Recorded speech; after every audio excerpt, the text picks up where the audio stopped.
Welcome to this Wise Women Roundtable. It's been a little while since we've been together, and we're still missing somebody today, but hopefully we'll have her back next time we connect. It's been interesting how uh, I guess, our schedules. So we just thought we'd do this anyway because this is such an important day. Today is the exact cross quarter between the September equinox and the December solstice. Samhain in the northern hemisphere. We're at the cross quarter that the Celtic people saw as the new year, their new year. Yeah, and the time when the veils were very thin and you could really energize and create intentions around what's going forward. It's also when the sun reaches 15 degrees Scorpio. And that is the degree that also is where a star called Zubin el-Janubi is located. So this for quite a few years already, and for quite a few years more going forward from this time, the sun is with this star at the cross quarter. Now, the 15-degree Scorpio mark isn't always on November 6th. It's often on November 7th, but hey, it was a leap year this year, so of course it's on November 6th this year. And Zubin el-Janubi is a star that is marking one of the pans of the scales constellation. And so in ancient Egyptian mythology, this was about weighing the heart of the one who had died or was going on to see if they were coming back into reincarnation or they got to go on to the duat or to nirvana or wherever it was that they thought that people got to go if they had didn't have a heavy heart. So if their heart was heavy, then they had to come back and I guess work that out or something. That was the way they looked at it. So it's about keeping things in balance, and we can imagine too that 2 days ago, Venus went through the heart chakra gate. So the heart energy is very present in this cycle. It's the Leo Metagoddess cycle and has a lot to do with how self-love and how we are energizing the process of self-love within ourselves. And it's now at the heart chakra. So she's reclaiming a healthy experience of being in the heart. And we're maybe being challenged in some ways to be there, to be in our hearts at this time. So in this Scorpio Pisces moment, so if we look at Saturn and Neptune being in Pisces, the sun being in Scorpio at the cross quarter, Pluto in the last degree of Capricorn, returning to Aquarius on November 19th. So this is really calling forth something profound, is what it feels like to me. It's like we're leaving behind what's been so we can begin visioning what's possible, what more is possible, and reminding us that we do have a choice in how we respond to what's going on in our greater reality, and to remember that it's important to feel what we really feel. And this is the big thing, especially the Scorpio energy and the Pluto energy, but also Pisces energy. And so with having Saturn and Neptune, they're going to go into Aries next year, then they're going to come back into Pisces, but so they're going to do a little dance back and forth between the two. But right now, they're very much in that realm. And Pisces is very much also about feeling the grief. I think it was Rumi who said something about, I saw grief pouring cups of sorrow, and I said, it tastes sweet, doesn't it? And then grief said, you've gone and ruined my enterprise by knowing the secret. That's the secret, or something like that. That feeling grief is really important part of our journey in the human experience. So we may be feeling affected by recent world events. There's been hurricanes and tornadoes and floods and droughts and politics and wars and death of a way of life, or maybe a person we love, or whatever has been going on for us. If those things are your feeling, it is time to feel them, to feel how important it is to feel the grief and the disappointment and the frustration and the rage, and how we often suppress our emotions, and like we try to move on, or we try not to feel what we're feeling. So what we want to give ourselves permission to do is to feel our feelings right now, not toward anyone. It's not like go and rage on somebody, be angry or pick a fight or something like that because you're angry, but find ways to give it to the earth, or to cry or scream or wail or beat on pillows or throw rocks or shake your body. There's a whole book that was written by a man named Bradford Keeney and called Shaking Medicine. And he was had the opportunity to be with cultures that knew how to use shaking as a way to move feelings out of the body. And that when it's kind of like trauma release also process. So if we're allowing ourselves to feel what we really feel, whatever the current grief or rage or devastation or guilt or what other painful emotions we might have that we haven't maybe even allowed ourselves to feel in the past, but now maybe something's triggering that to feel that, and then we can feel all the other ones as well. And grief, I think, is one of the big things that's coming up for me. And somebody just said to me that they wanted to go and start processing through the stages of grief. Grief is universal. Everybody has grief that they get to experience. It's not a linear process. It's not, it's not, doesn't follow a timeline or doesn't have a schedule. It's like grief is just what it may come back up for us at a different time. We may have thought we grieved it and we still have grief that's still there. And so this is really coming from Elizabeth Kubler-Ross's book, her On Death and Dying, and that there's different stages of grief that we can experience. And they might include denial. We can deny that we're grieving. We can be angry. We can be bargaining. We can be depressed or guilty, or then hopefully come to acceptance and finding the meaning of what it is that we've been going through. And then this can hopefully open our heart to something greater if we're going through that. Now, if you have this as a practice, good for you. I think this is something that I have had at times and I'm coming back to now because I feel like it's really important. And then when we allow ourselves to really feel, we can choose how we're going to go forward, and ideally from a place of peace and equanimity and feeling love. And that love is the greatest energy that we can choose to keep nurturing for as we go forth from this time, because there's going to be a lot of challenges for some people in experiencing that based on whatever it is that they've just had. So I feel like this, as well as there's the Chiron return on the USA chart, that's going to be exact November 8th. It's pretty exact right now as we speak. It's about taking the wounds and turning them into our medicine. So what are we grieving? What are we needing to let go of? What are we angry about? What are we frustrated about? Turning that into our medicine. So this is another piece that's also being spoken to at this time. And then we also have Pluto going back into Aquarius on November 19th.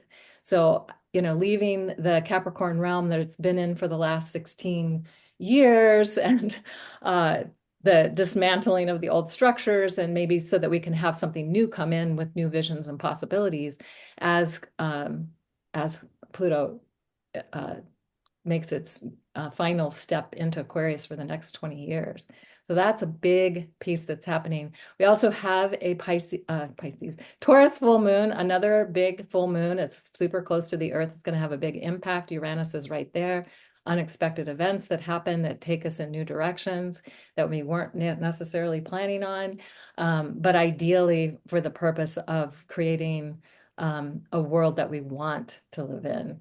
And so if we can keep all these things in mind and not get too distracted by world events and things that are going on, maybe we will have the opportunity to craft something that works for us and it works for the entire planet, and it helps everyone, not just the elite few that tend to seem to be benefited by some of the events that have been taking place.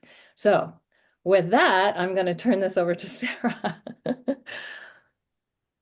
Thanks, Kaylin. It always helps just to understand the bigger picture of things. Really, really helps. So thank you for that. So there's three things that I want to speak into today. One of them just kind of popped in as you were talking, and I'll just mention it because I don't have the details in my head. But for anybody who is feeling grief, there's a really beautiful essence by the Wild Earth Animal Essences. They're a range that's available in Europe, but it's a US range by a guy called Daniel Maple, and he works with essences shamanically. So he calls in the spirit of the animal into the bowl of water, and they're very potent, quite noticeable, but they're all vibrational. And he has a combination called healing grief. So if anybody's listening, I will go and find it and we'll put it in the show notes. It's really, we feature the range in our flower essence diploma. I love them. Years ago when I first met them, and this is years ago, over 20 years ago, I remember seeing the range in a Mind, Body, Spirit show in London and thinking, oh, they're interesting, and just kind of like saying they're interesting. And now I'm kind of thinking they are so a range of these times. So, just bringing in the wisdom of the animals and how they can help us. So that was the first thing that I just wanted to mention. Um, you were talking about heavy hearts or not. You were mentioning it in one of the, is it, laws of the planets.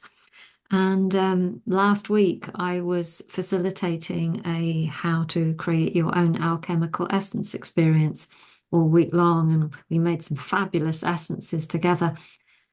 Everybody doing it on their own. And the one that I made, one morning I woke up and I knew that I had to walk down the end of the lane, and it wasn't.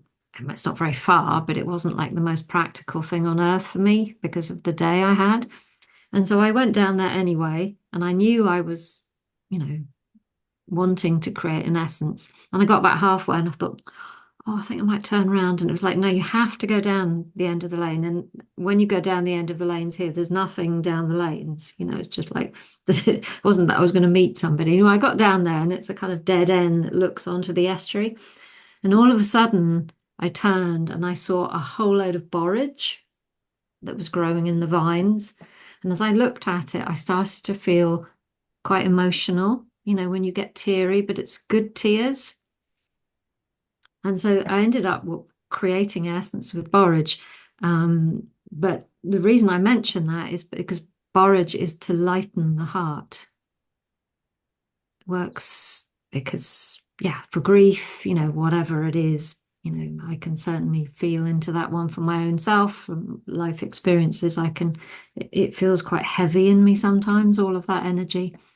And I've now taken it a few times and it definitely, I can feel the kind of uprising energy. So again, borage is a lovely essence, I think, if anybody resonates with that heavy heart piece that you mentioned, which kind of then sort of helps me speak about what wanted to be spoken about today with everything that's going on all levels, many of them water related as well, is the power of water.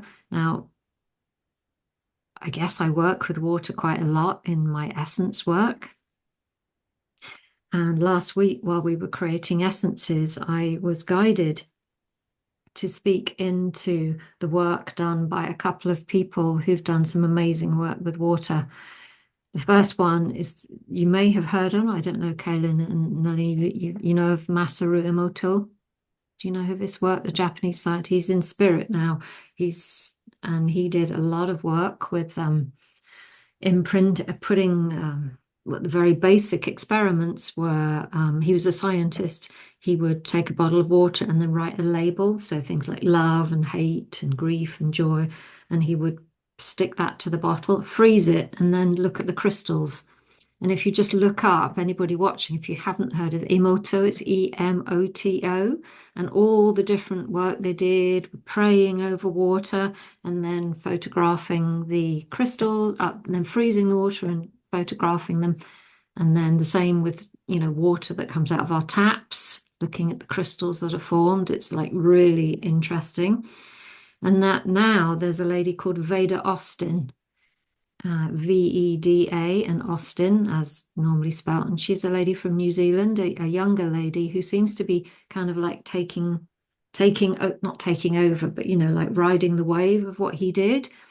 And she's doing some extraordinary work. And I'd really encourage people to go and look at her work, whereby she places petri dishes in certain environments intentionally, which is part of the process, and then freezes them really quickly and then looks at them and there's a pattern on them. It's extraordinary how memory holds its water. So, with that, I think it's just really good for us all. I've been really sitting with this myself. Is like, how do we speak to ourselves? How do we hold ourselves with anything and everything that's going on at all times, not just now? Like, if I'm angry, and if I'm not aware that I'm angry, or if I'm not slowing down enough to notice that I'm angry, what am I imprinting into my own water? Because we are just like a big essence all the time. How we speak and how we feel is just totally informing that extraordinary percentage of water in our bodies. So, yeah, just really paying attention as best we ever can as humans walking this world to be very mindful of how we speak to ourselves. And I know we know that anyway, but when you bring this new science into it, it really brings it home as to how we might be changing, vibrationally changing, lowering or hiring. Is that a word? Hiring? Up or down, whatever the word is. Um, and how we can shift that through intention. So, Nalini, I hand it to you. Thank you, Sarah. Yes, the waves are quite impressive at the moment on the planet. I have heard them likened unto tides instead of waves. It's as though we have seas on the move. And this is happening within us, within all of us.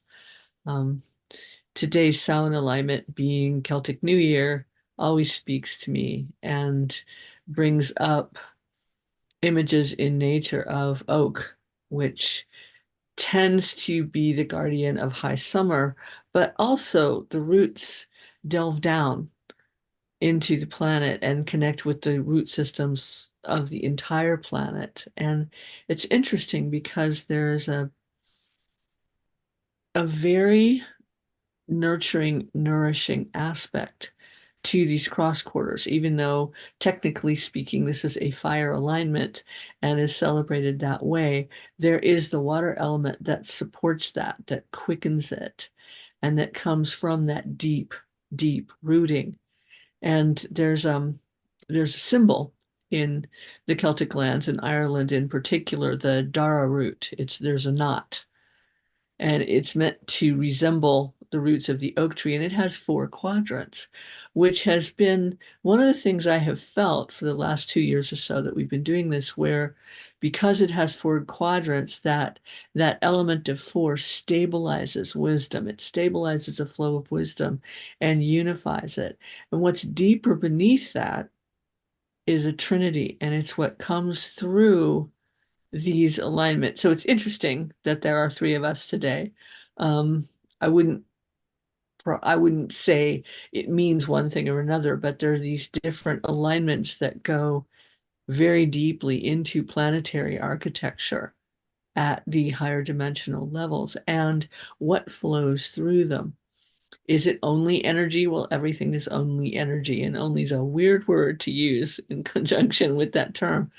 But is it the water of life that flows through all of us?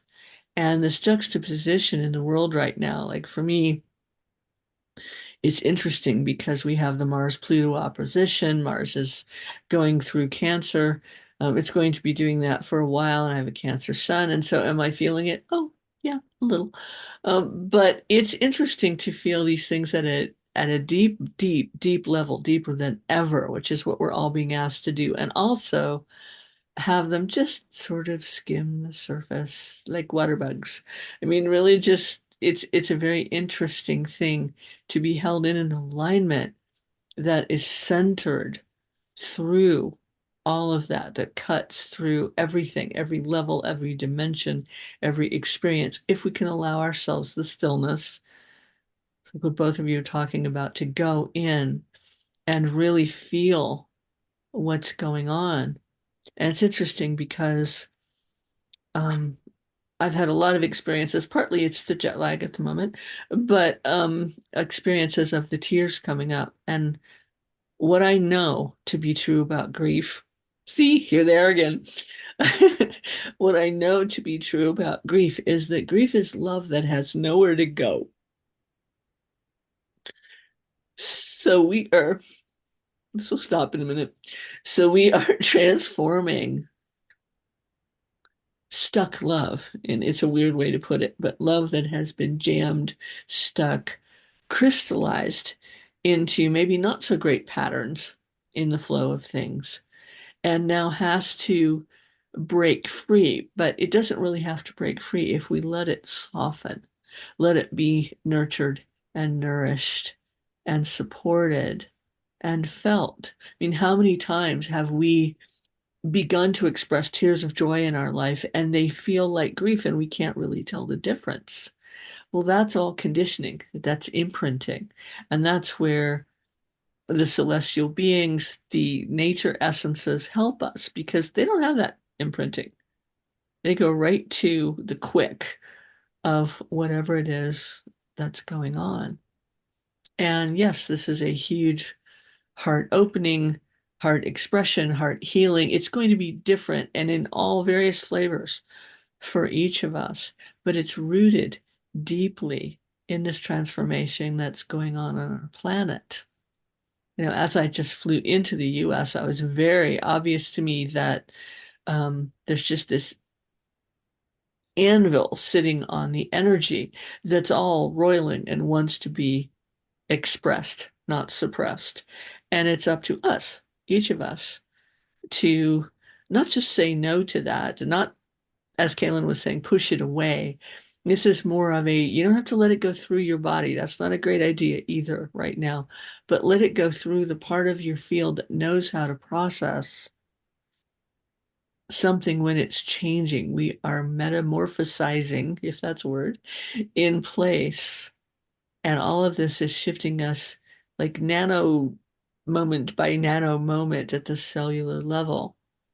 And it's happening differently everywhere in the world, but it's precious and it's unique. And if we honor it as it moves through us, moves through our field, and just let it flow, then all will be well. You know, there's been a lot of talk about fear in this country. The first thing I noticed in flying into another country was the absence of it. It was gobsmacking how big it was. What a relief.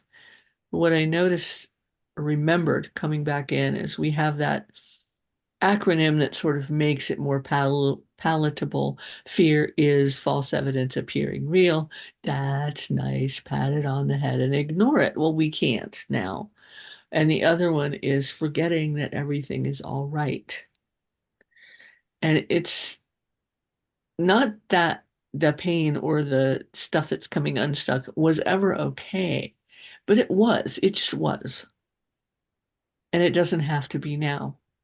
And so letting that be repurposed, letting that energy be shifted by source, by the spirit that we are, and letting go into we know not what at this point. And that, honestly, to me, just feels exciting and wonderful.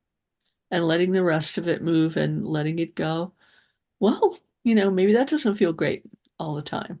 I've certainly been having adventures with jet lag, but it's just what is at the moment. It doesn't have to be anything other than that.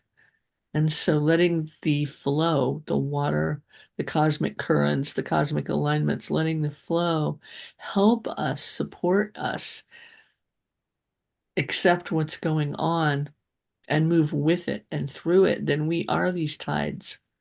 And as they move, so do we. And we will be the realignment because we are part of it. not because we're out carrying flags or torches or weapons of any kind, but just because we have become part of what's shifting. So thank you, both of you, for today. And thank you, everyone that may have shown up to listen to this. This is a very special moment in what we call time, what the rest of the everything calls a really entertaining video game. I love this. I love what you both have said so much. And I just imagine that it's going to be so helpful to everyone. And be sure to check out the show notes for a link um, from Sara on the essences. And then if Nalini, if you have anything, send that to me and I'll put it in the show notes, make sure it gets in the show notes as well. And then if you want to know more about the Chiron return, about the cross quarter time, about Pluto in Aquarius, I'll put links to videos about that, the short videos about that, that will give you more information about that as well. So you can follow up on this. But the main thing, and I love what you just said, Nalini, about accepting what is. It's like if we can accept what is and be with it and not resist it and not try to make it go away, just be with it and allow it to be what it is, then that can change everything so much more quickly. And so, I guess it's a mantra that I've had for many years, accept what is and trust the universe. So it's like, so if we can just remind ourselves of that, to be with that and to be with what's happening, that could be so good. So thank you, everyone. And we'll see you again, hopefully next month. Bye.